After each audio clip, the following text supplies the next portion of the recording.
Hello বন্ধুরা, voice of people চ্যানেলে আপনাদের সকলকে জানাই স্বাগতম। তো আজকে এই ভিডিওতে আপনাদের সামনে সারা দেশ সহকারে বিশ্বের কিছু গুরুত্বপূর্ণ খবর তুলে ধরব। তাহলে চলুন শুরু করা যাক। ভিডিওটি না টেনে দেখতে থাকুন। তো প্রথমেই চলে যাই, রাখাইনে হচ্ছে নতুন রাষ্ট্র, সংকটে বাংলাদেশ। তো আমরা সবাই জানি যে মায়ানমারে জান্তা সরকার শাসন করছে এবং সেখানে কিছু বিদ্রোহী গোষ্ঠীর উত্থান হয়েছে, তার মধ্যে আরাকান আর্মি অন্যতম। তো আরাকান আর্মি মায়ানমারের এবং বাংলাদেশ সীমান্তের পার্শ্ববর্তী যে মায়ানমারের এই অঞ্চলটা এখন দখল করে রয়েছে। তো এখন এখানে তারা এই বাংলাদেশের কিছু অংশ, ভারতের কিছু অংশ নিয়ে এখানে একটি নতুন রাষ্ট্র গঠন করার পায়তারা করছে। আর এখানে ভারতের অংশ হয়তো বা নয়, কিন্তু বাংলাদেশের অংশ নিয়ে পরিকল্পনা অবশ্যই তাদের রয়েছে। তার কিছু প্রমাণ আমি আপনাদেরকে পরের ভিডিওতে দেব। তো এখানে বড় প্লেয়ার হিসেবে সামনে যাদেরকে পাওয়া যাচ্ছে তারা হচ্ছে ভারত এবং আমেরিকা। আমেরিকা মূলত চাচ্ছে এই অঞ্চলটাতে একটি নতুন রাষ্ট্র গঠন হোক, এবং আমেরিকার আবার আলাদা পরিকল্পনা। তারা চাচ্ছে এখানে একটা খ্রিস্টান রাষ্ট্র গঠিত হোক। তো সেই জন্য তারা এখানে মদদ দিচ্ছে, আবার ভারত আরাকান আর্মিকে সহযোগিতাও করতেছে, ঠিক আছে। কিন্তু এখানকার যে রোহিঙ্গারা আছে, আমাদের বাংলাদেশের যে রোহিঙ্গারা আছে, তাদের কেউ আবার এই আরাকান আর্মিরা গ্রহণ করবে না বলে এক সূত্র জানিয়েছে। তো এটি হলো হচ্ছে রাখাইন নিয়ে যে বিদ্রোহ চলতেছে সেইটি। তো চলুন আমরা পরের খবরে চলে যাই।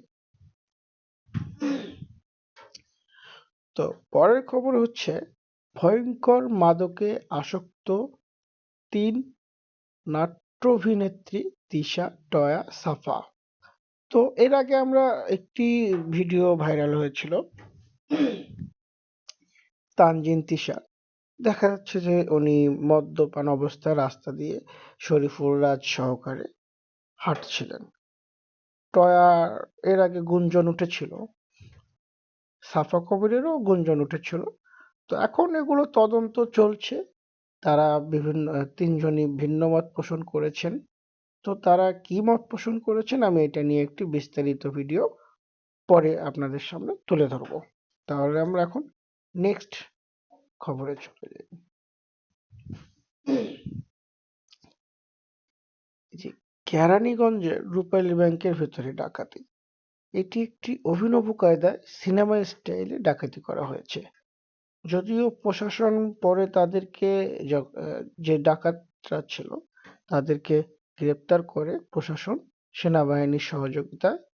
তো তারা পরবর্তীতে অবশ্য বলেছেন যে তাদের কাছে যে গুলি ছিল সেগুলো খেলনা পিস্তল। তো কতটুকু সত্য জানি না, প্রশাসন আমাদেরকে এটি জানিয়েছে। তো তারা তাদের উদ্দেশ্য নাকি ছিল 15 লক্ষ না 16 লক্ষ টাকা কোনো একটা রোগীকে সহযোগিতা করার উদ্দেশ্যে তারা এই ডাকাতিটা পরিচালনা করেছিলেন। তারপর দেখেন ভারতের লোকসভায় হাতাহাতি, রাহুল গান্ধীর ধাক্কায় আহত বিজেপির এমপি। তো ভারতীয় যে সংসদ আছে সেখানে তারা লোকসভা বলে, সেখানে বিরোধী দলীয় নেতা রাহুল গান্ধীর সাথে হাতাহাতির ঘটনা ঘটে এবং রাহুল গান্ধীর ধাক্কায় বিজেপির একজন সংসদ সদস্য তিনি আহত হয়েছেন। রিপোর্ট করেছেন 21 ইটিভি।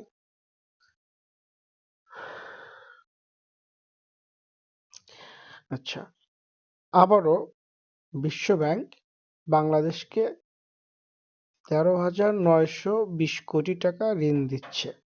তো এই টাকাটা আমাদের অন্তর্বর্তীকালীন সরকার কোন খাতে খরচ করবেন সেই ক্ষেত্রে সুস্পষ্ট কোনো দিক নির্দেশনা এখনো আমরা পাইনি। আশা করি সরকারের পক্ষ থেকে জাতির সামনে খুব দ্রুতই এই দিক নির্দেশনামূলক তথ্যগুলো উপস্থাপনা করবেন। তারপর দেখেন, এই যে সিরিয়া একটি ইম্পর্টেন্ট একটা খবর। আহ, সিরিয়ায় রাশিয়া মানে পুতিন বলছেন যে সিরিয়ায় রাশিয়া পরাজিত হয়নি, তবে প্রধান বিজয়ী ইসরায়েল। এটা কিভাবে সম্ভব একটু ভেবে দেখবেন।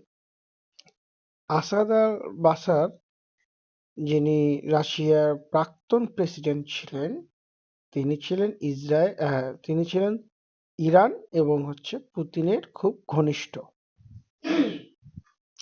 কিন্তু এখন যিনি সিরিয়া মানে দামেস্ক দখল করে রয়েছেন, যে বিদ্রোহী গোষ্ঠী এইচটিসির প্রধান জোলানি, শোনা যাচ্ছে যে সে আমেরিকা, ইসরায়েল এবং তুরস্কের ঘনিষ্ঠ। তো এটার প্রমাণ তার পরের দিনই পেয়েছি আমরা।